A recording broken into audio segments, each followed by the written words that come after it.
శ్రీరామ శ్రీమాత్రే నమః.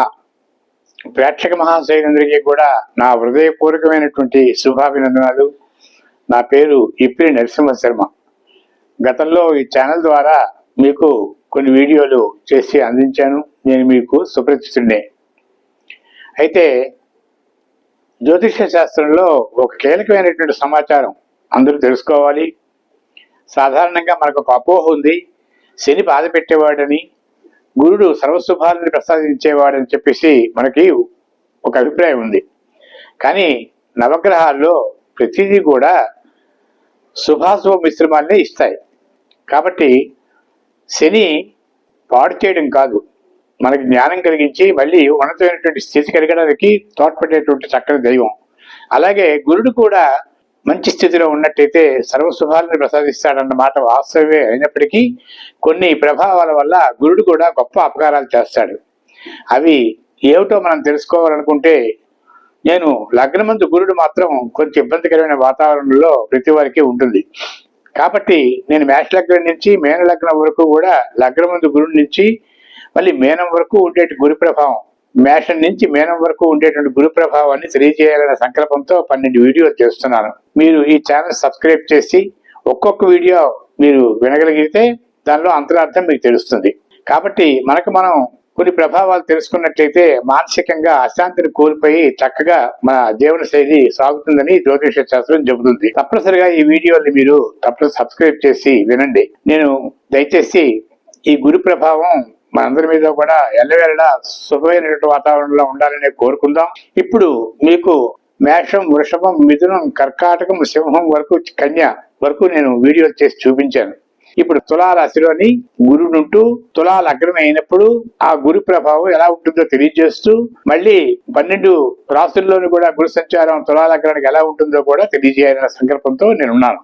ప్రస్తుతానికి తులారాశిలో గురుడు ఉన్నట్టయితే అది శత్రుక్షేత్ర స్థితి. తుల శుక్రుని తాలూకా క్షేత్రం. అందులో నైసర్గిక శుభగ్రహం ఉన్నట్లయితే మాత్రం అది శత్రుక్షేత్రం కింద వస్తుంది. అక్కడే లగ్నం ఉంది.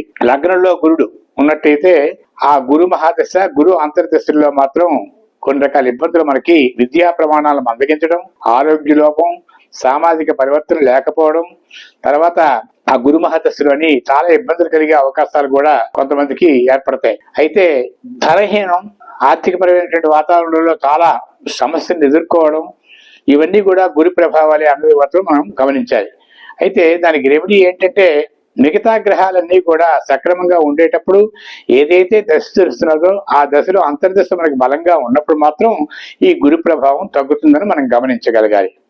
కాబట్టి లగ్నమందు గురుడికి కొంచెం శాంతులు చిన్న చిన్నవి ఉంటాయి. అది ముహూర్తి విభాగంలో ఉంటుంది. ఆ ప్రకారంగా ఈ శాంతులు చిన్న చిన్నవి చేసి పరిహారాన్ని పొంది మానసికమైనటువంటి అశాంతిని కోల్పోయి శాంతిగా ఉండాలని మనస్ఫూర్తిగా కోరుకుంటున్నాను. ఇకపోతే ద్వితీయమందు గురుడు వృశ్చిక రాశిలోకి 2వ స్థానమైనటువంటి తులారాశి నుంచి వృశ్చిక రాశి 2వ స్థానం అవుతుంది తులాలగ్నం నుంచి. కాబట్టి ఆ 2వ రాశిలోకి గురుడు ఉన్నట్టయితే, వృశ్చికుల్లో గురుడు ఉంటూ తులాలగ్నం అయితే 2వ స్థానంలో తాలూకా ప్రభావం కూడా అంత మంచిది కాదనే మనం చెప్పుకోవచ్చు. ఎందుకంటే తులాలగ్నానికి గురుడు షష్టాధిపతి అవుతాడు, తృతీయ షష్టాధిపతి అవుతాడు. ఆధిపత్య పాపి అంటారు దాన్ని. ఆ ప్రకారంగా కూడా గురుడు మేలు చేయడు. వృశ్చికుల్లో ఉన్నప్పుడు సంపద స్థానంలో గురుడు ఉన్నాడు కదా, సమస్త శుభాలు కలుగుతాయి అనుకోవడం మాత్రం మనకి కొంచెం ఇబ్బందికరం. కానీ తులాలగ్నానికి మాత్రం అది ద్వితీయ స్థానం కాబట్టి ద్వాదశ, అష్టమ, జన్మస్థ, ద్వితీయ ఈ స్థానాల్లో ఉండేటువంటి ఏ గ్రహం అయినా సరే అంత శుభాన్ని మనకు ప్రసాదించదని కూడా మనం గమనించాలి. ఇందులో స్థూలకాయ వస్తుంది, తెలియని రోగాలు ఉంటాయి, తర్వాత ఉదర సంబంధ రుగ్మతలు వస్తాయి, తర్వాత మెమరీ పవర్ పిల్లలకి, విద్యార్థులకి తగ్గుతుంది, తర్వాత అకారణంగా వచ్చేటువంటి కలహాలకి కొంత మూల్యం చెల్లించాల్సిన అవసరం వస్తుంది. ఇటువంటి ఇబ్బందుల నుండి కూడా కుటుంబ స్థానంలో కూడా అశాంతి ఏర్పడుతుంది. కాబట్టి ద్వితీయ స్థానంలో కూడా గురుడు అంత మంచిది కాదని మనం గమనించగలగాలి. తర్వాత తృతీయ స్థానమైనటువంటి ధనస్సులోకి గురుడు ఉన్నప్పుడు తులా లగ్నానికి 3వ స్థానంలో ఉండేటప్పుడు గురుని తాలూకా స్వక్షేత్రం అది. గురుడు స్వక్షేత్రంలో 3వ స్థానంలో ఉన్నాడు కాబట్టి గురుడు మంచి మేలు చేస్తాడు అనుకోవడం మాత్రం అపోహ. ఎందుకంటే గురునికి 3వ స్థానం బాలారిష్ట దోషం అంటారు. బాలారిష్ట దోష ప్రదుడు. అక్కడ కూడా గురుడు శుభం చేసే అవకాశాలు చాలా తక్కువగా ఉంటాయి.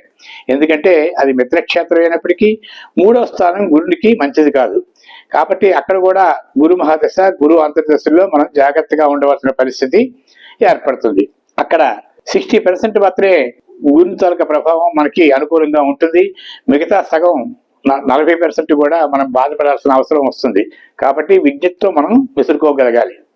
తర్వాత చతుర్థ స్థానమైనటువంటి మకరంలో గురు సంచారం జరుగుతున్నప్పుడు తులా లగ్నానికి అర్ధాష్టమ గురుడు అంటారు. అంటే 4వ స్థానంలో, అష్టమం అంటే 8, అర్ధాష్టమం అంటే 4. 4వ స్థానంలో నైసర్గిక శుభగ్రహం సంచరించడం కూడా అంత మంచిది కాదు. ఎందుకంటే దానికి అర్ధాష్టమ గురుడు, అర్ధాష్టమ శని అంటుంటాం మనం. అర్ధాష్టమ గురుడు కూడా స్థానచలనాలు ఇస్తాడు. ఉద్యోగ భద్రత తక్కువగా ఉంటుంది. కుటుంబ వాతావరణంలో ఆర్థిక పరంగా చాలా ఇబ్బందులు ఉంటాయి. తర్వాత ఏంటంటే ఇష్టం కాని ఉద్యోగం చేయవలసి వస్తుంది. ఇష్టం కాని పనులు మనం చేయవలసిన అవసరం ఏర్పడుతుంది. అన్యమనస్కు ఉంటుంది. ప్రతిదాని మీద ఒక విసుగు, కోపం గట్రా అందరికి ఆ వ్యక్తికి ఉంటాయి. కాబట్టి తులా లగ్నంలో అర్ధాష్టమ గురు సంచారం అంత మంచిది కాదనే చెప్పుకోవాలి. తర్వాత విద్య, మాతృ, గృహం, వాహనం, ఇల్లు కట్టే ప్రయత్నంలో ఉంటే అది సఫలీకృతం అవడం కూడా కొంచెం కష్టమేను. అది వాహనం కూడా చిన్న చిన్న ఇబ్బందులు ఉండే అవకాశాలు ఉంటాయి. కాబట్టి చాలా జాగ్రత్తగా వ్యవహరించవలసిన అవసరం మాత్రం తప్పనిసరిగా ఉంటుంది. నాటి నుంచో మనం చేస్తున్న ఉద్యోగం కూడా తులారాశిలోకి గురు ప్రవేశం వల్ల తప్పనిసరిగా అది మళ్ళీ ట్రాన్స్ఫర్ వచ్చే అవకాశాలు ఉంటాయి.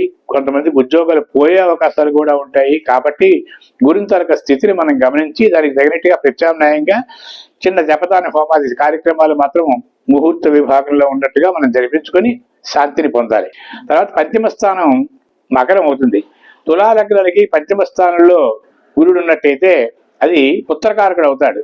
పుత్రస్థానం అవుతుంది. పుత్రస్థానంలో పుత్రకారకుడు కూడా ఉంటాడు. ఆ ప్రకారంగా ఉండేటప్పుడు కూడా అది పెద్దగా ఇబ్బంది పెట్టదు. సంతానం విషయంలో ఆలస్యం సంతానం ఉంటుంది. కొత్త దంపతులు అయితే ఒక 2-3 సంవత్సరాలు పట్టే అవకాశాలు కూడా ఉంటాయి. గురు మహాదశ అప్పట్లో ఉన్నట్లయితే. తర్వాత భార్యాభర్తలు ఇద్దరు జాతకాలు కూడా మనం పరిశీలించిన తర్వాత మాత్రమే సంతాన నిర్ణయం చేయాలి. కాబట్టి భర్త జాతకం కూడా అందరూ మనం బాగా గమనించిన తర్వాత మాత్రం పంచమ స్థానంలో గురుని తాలూకా ప్రభావం మనం తెలుసుకుని ఎప్పట్లోగా సంతానం కలుగుతుందో ఆడబిడ్డ మగబిడ్డ అనేది కూడా మనం జ్యోతిష శాస్త్రం ద్వారా చెప్పే అవకాశం కూడా ఉంటుంది. అది అంత ప్రభావం కలది కాదు. కాబట్టి పంచమ స్థానానికి తీర్థయాత్రలు చేసే అవకాశాలు కూడా ఉంటాయి. విదేశాలు చూసే అవకాశాలు కూడా కొంతమందికి ఏర్పడుతుంది. కాబట్టి అక్కడ శుభంగానే గురుడు ఇంచుమించు 70% గురుడు శుభంగానే ఉంటాడని చెప్పేసి మనం గమనించాలి. తర్వాత షష్ఠ స్థానమైనటువంటి మీనం. షష్ఠ స్థానం మీనం. మీనం అయితే మీనం గురుని తాలూకా స్వక్షేత్రం.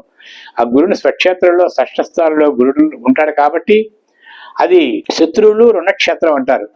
ఆ శత్రువులు రుణక్షేత్రంలో గురు సంచారం వల్ల తులా లగ్నానికి అది కొంచెం ఇబ్బందికరమైన వాతావరణం ఉన్నప్పటికీ కూడా శత్రువులు ఎంత బలంగా ఉన్నా సరే వాళ్ళు చివరికి మాత్రం వాళ్ళు వేగిపోతారు.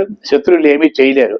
రుణబాధలు ఎక్కువగా ఉన్నప్పుడు మాత్రం అందులోని చాలా వరకు ఇబ్బంది పెట్టినవే అయినప్పటికీ అది ఏదో విధంగా గురు మహాదశ సంచారంలో కూడా కొంచెం తీరిపోయే అవకాశాలు ఉంటాయి. నైసర్గిక శుభగ్రహం స్వక్షేత్రం కాబట్టి శత్రువులు, రుణం, రోగాలు కూడా రోగ నిరోధక శక్తి కూడా కొంతవరకు ఏర్పడే అవకాశాలు ఉంటాయి. దీర్ఘ రోగాలు కూడా కొంతమందికి కొంచెం ఇబ్బంది పెడతాయి. కానీ మధ్యలో వచ్చినటువంటి చిన్న చిన్న రోగాలు మాత్రం తగ్గిపోయే అవకాశాలు ఉంటాయి.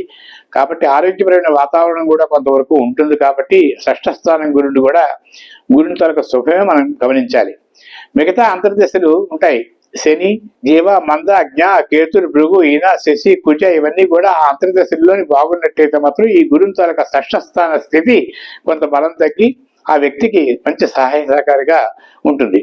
ఇది 6 స్థానాల్లో ఉండేటువంటి ప్రభావం. నవగ్రహ తాలూకా జ్యోతిష శాస్త్ర ప్రియులందరూ కూడా ఈ విషయాలు గమనించాలి.